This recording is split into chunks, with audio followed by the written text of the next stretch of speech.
guys, I'm live. How you guys doing? So walk. I'm just gonna do some walk rant and talk about some stuff and make a new thing maybe out of this. But how you like my sunglasses? My new sunglasses. They're kind of red, or maybe they're kind of a pinkish color, but they're got heart shaped. The heart shaped lenses, heart shaped ones. I think they're cool. Just got back from Bertrand's Music. They just got the red Jim Dunlap Jazz 3 picks in, and I tried those. I like those too, so I got a few of those. I like the red ones and the black ones. It depends. They both got their own qualities. You know, they're made out of different kind of plastic. They're not just different colors. They're made out of different kinds of plastic, and they're different. They're just differences. I like both of them, so I got some red ones. So anyway, I want to start a new thing. I first want to comment. Set it up some background on this. So many times I see something, and I think I don't like it, and later it's influencing me, and I end up respecting it. So, like my dad growing up and things like that. But there's another example. There's a show Dal and I used to watch called Last Man Standing with Tim Allen, Allen. He played Mike Baxter for Outdoor Man in the show. And I used to hate, but I just think, I don't like him. He's a conservative and blah, blah, blah, blah, blah. But I actually respected him. And it was cool. At the end of every episode, he would do like a blog, Mike Baxter for Outdoor Man. And I would listen to him. I actually respected what he had to say, even though I didn't really like his conservativeness. But I got an idea from that to do social commentary with Shirtless Guy once in a while.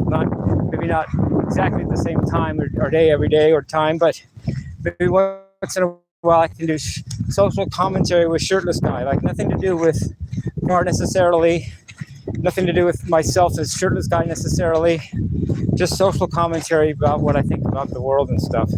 I think it might be interesting. If you don't like it, don't watch it. It's cool, but I just thought I'd give it a try. So social commentary with Shirtless Guy. This could be episode 1. And let's just let the bus go by.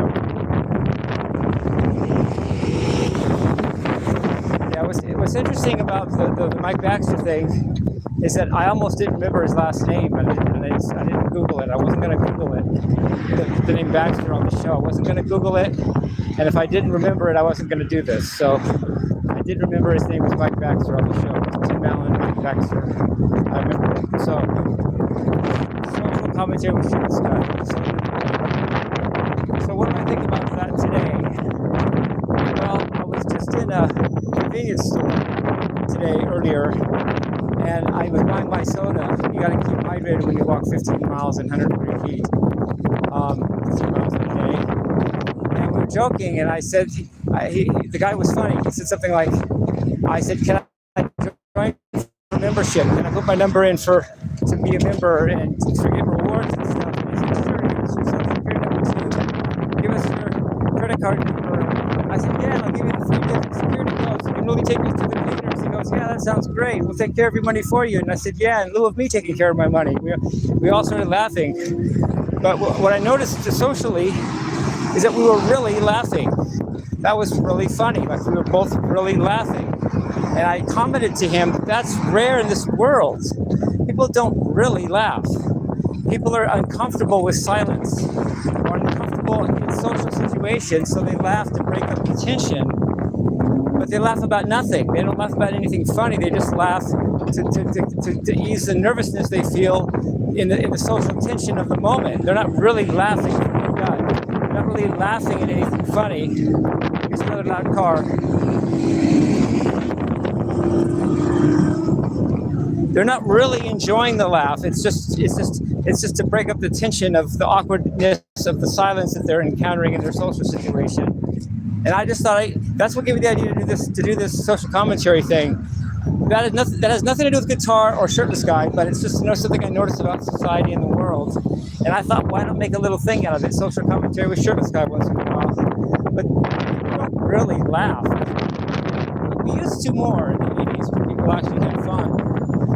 It's hard to laugh when you're not having fun. It's hard to have fun when you're in a situation where you have the Patriot Act on your ass in America. You have ubiquitous security cameras everywhere. everybody's fighting for their jobs and we're about to lose their jobs because of AI or other, and people aren't really enjoying their lives. So it's like lives. But you laugh anyway, just to ease the social tension, awkwardness, and silence. And I haven't laughed like that with anyone in like maybe months because it just doesn't exist. When I hear people laugh at trivia, I just go on. I don't join it because first of all, I'm not awkward. I don't feel awkward socially like that very easily. And second of all, if I feel awkward socially, I deal with the awkwardness. I don't hide it or mask it with fake laughter over bullshit. But that's just me. It doesn't make me better than anybody. But when I notice other people doing that, I don't join it. I just note it and walk on or just stand there. Oh, they're laughing because of their awkwardness of the moment, and I don't really. I call that rather than join it, you know.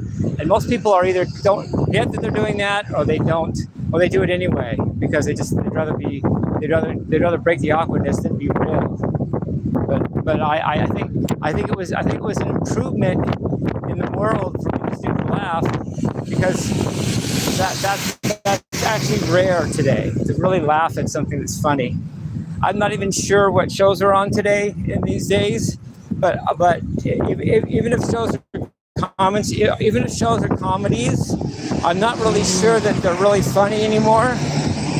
I'm not really sure about that. I've seen a couple of them maybe when I'm in a store or something, and some of them are not more funny than others, but they use canned laughter in the show to elicit the reaction subconsciously for the people to laugh when they're watching the show, and the canned laughter makes the joke seem less awkward because it sounds like someone's laughing when really that's just canned laughter.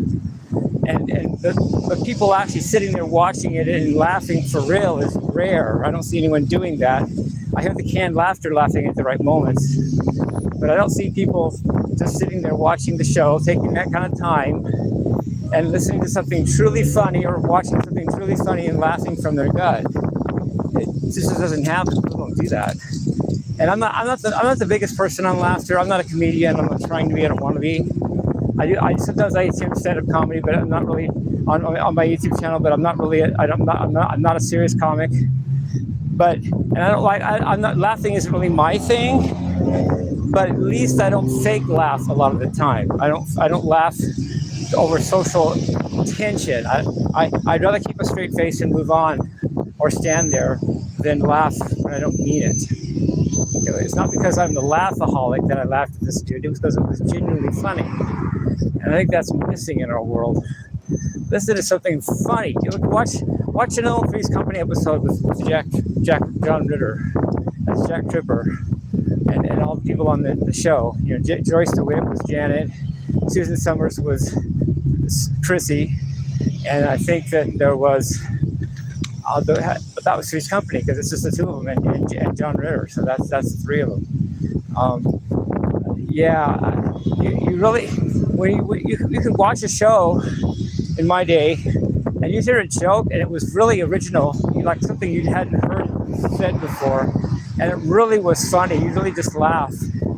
You know, I remember going to my cousins, Kathy, Minnie, and Dana, my Uncle Don's daughters, when I was in high school or in summer vacations. They used to have Saturday Night Live on at night. Usually it was late at night. Everyone else is trying to sleep, and I'm keeping everybody up laughing all the way through Saturday Night Live. They're all saying, "Shut up, Jimmy, be quiet," and I'd stop for a minute, and 2 minutes later I'm laughing again. It was really funny shit, you know. You really laugh from your gut when you watch Saturday Night Live in the 80s. You just couldn't help it. These guys were so funny. Dan Aykroyd, Martin Short, Chevy Chase. You know, these guys, I'm missing some. Eddie Murphy was only on for a short time because he was so good. He advanced so quickly, he wasn't on very long. But you don't have that anymore, you know. We had that in our day, but it's hard to find that now. So I'm not proposing solutions, and I'm not putting anyone down. I'm just commenting socially. You know, I don't have an answer. In fact, the only answer I can think of is just don't laugh unless you mean it. You know, like don't be uncomfortable and laugh for that reason. wait until something's really funny and then use your laugh energy on that. And that's just my advice. That doesn't mean that something I'm not anyone to give advice, but that's just what I do. And that was actually funny what we laughed at today. It kind of put me in a good mood too. You know, like I'm not a laughaholic. That's not really my thing. But when I actually do it for real, at least I'm real about it. And it does make you kind of lift your mood a little bit for a second. So anyway, love you guys. This has been Social Commentary with Shirtless Guy. Love you guys. Peace, love, and rock and roll.